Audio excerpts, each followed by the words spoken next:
अस्सलाम वालेकुम। पाकिस्तान और पाकिस्तान से बहर रहने वाले तमाम पाकिस्तानियों, मैं हूं प्रोग्राम ट्रेल 5 का मेज़बान फ़र्रुख नवाज़ भट्टी।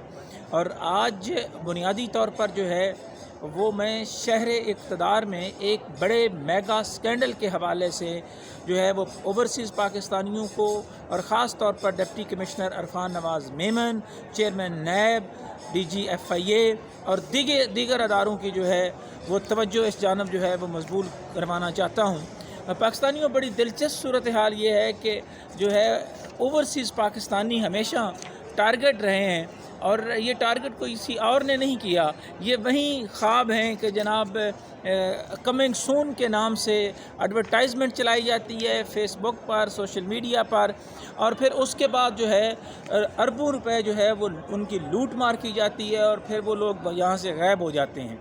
जी हाँ, मैं यहाँ ये एक बड़े अरबों रुपए के मेगा स्कैंडल की बात करना चाहूँगा। वो है जनाब GFS 7 और आगे है जनाब 7 वर्ल्ड सिटी। जी हाँ, GFS 7 वर्ल्ड सिटी, ये रहा वो इश्तिहार जो आपको इस्लामाबाद की सड़कों पर जो है वो लगा हुआ नज़र आएगा।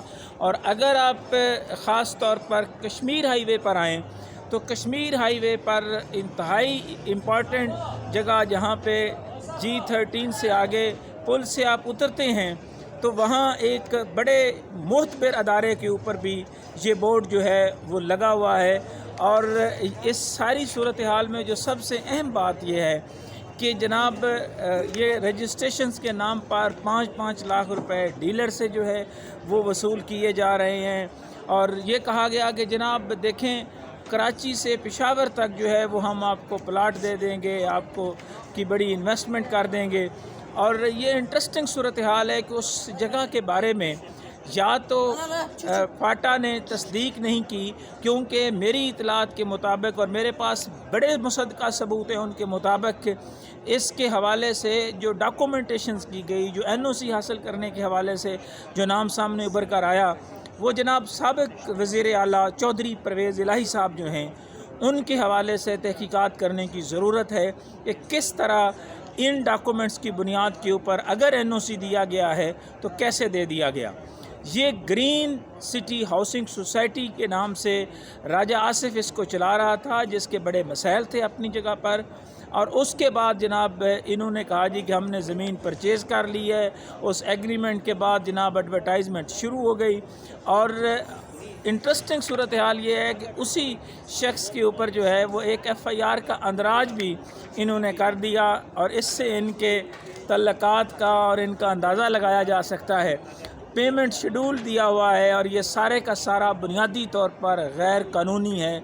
उस वक़्त तक आप पेमेंट शेड्यूल नहीं दे सकते जब तक आप के पास सारी ज़मीन, लेआउट प्लान और दीगर जो है वो कवायद व ज़वाबित को जिस तरह नज़रअंदाज किया गया। और इसी एडवर्टाइजमेंट के हवाले से डिप्टी कमिश्नर अटक ने जो है वो एक ख़त लिखा अरफान नवाज़ मेमन को, और उसका डायरी नंबर है 112।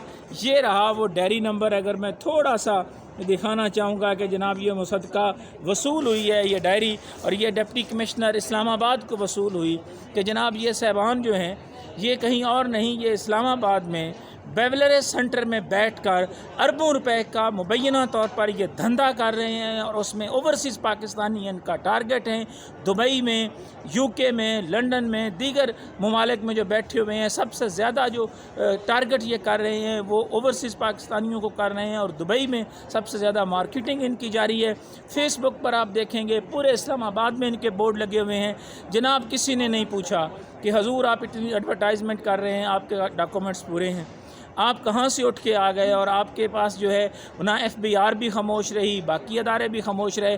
फिर कहते हैं कि पाकिस्तान के ऊपर इतना कर्जा है, यानी हमारी आने वाली 5 नस्लें जो हैं وہ بھی ہمارا قرضہ ہم ان کا کھا کے جو ہے وہ ہڑپ کر چکے ہیں، اور وہ سارے کا سارا IMF کی شرائط کے آگے ہم گھٹنے ٹیک رہے ہیں، اور دوسری جانب یہ فراڈ اور یہ دھندا جاری ہے جس پر سخت کارروائی کرنے کی بجائے پتہ نہیں کیوں آنکھیں جو ہے وہ بند کی ہوئی ہیں۔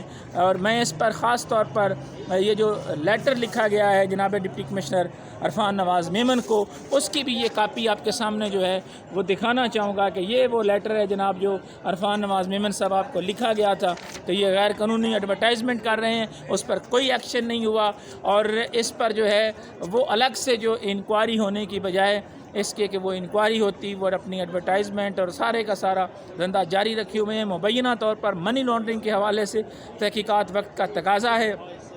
FIA کے ہمارے اعلیٰ افسران کہیں سو گئے ہیں، رانا جبار صاحب کدھر ہیں؟ جناب DG FIA سے میں سوال یہ کرنا چاہوں گا کہ جناب عزت مآب محسن بٹ صاحب، آپ کو یہ سب کچھ نظر نہیں آ رہا؟ میں چیئرمین نیب جناب جو ابھی آئے ہیں، اور ان کو یہ کہنا چاہوں گا کہ جناب آپ بھی دیکھ لیں کہ یہ کیا کچھ ہو رہا ہے اس شہر اقتدار میں، اور اس میں ایک ریٹائرڈ میجر صاحب ہیں، وہ کس طرح اداروں کے نام کو استعمال کرتے ہوئے وہاں بیولر سینٹر میں بیٹھ کر جو ہے ان کو مینج کر رہے ہیں۔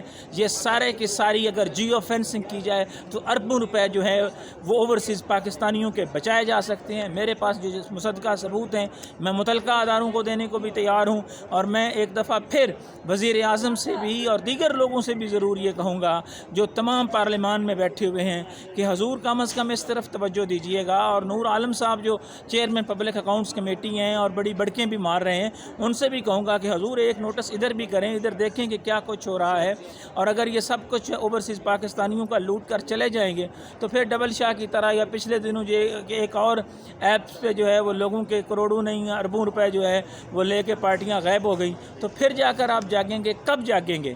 تب جاگیں گے جب سب کچھ لٹ جائے گا، تب جاگیں گے جب یہ سارا فراڈ ہو جائے گا، تب جاگیں گے جب یہ سب کچھ جو ہے وہ لوٹ مار کر کے چلے جائیں گے۔ عرفان نواز میمن صاحب، یہ چبھتا ہوا سوال آپ سے ہے کہ جناب حضور تھوڑی سی فرصت آپ کو مل جائے تو بیولر سینٹر کہیں اور نہیں ہے، یہ اسلام آباد کے دل میں، یہ کلثوم ہاسپٹل کے سامنے جناب وہاں پہ بیٹھے ہوئے ہیں، وہاں یہ سارا دھندا جاری ہے، اور اس پر جو لیٹر آپ کو لکھے گئے ہیں اس پر آپ نے کیا کارروائی کی ہے؟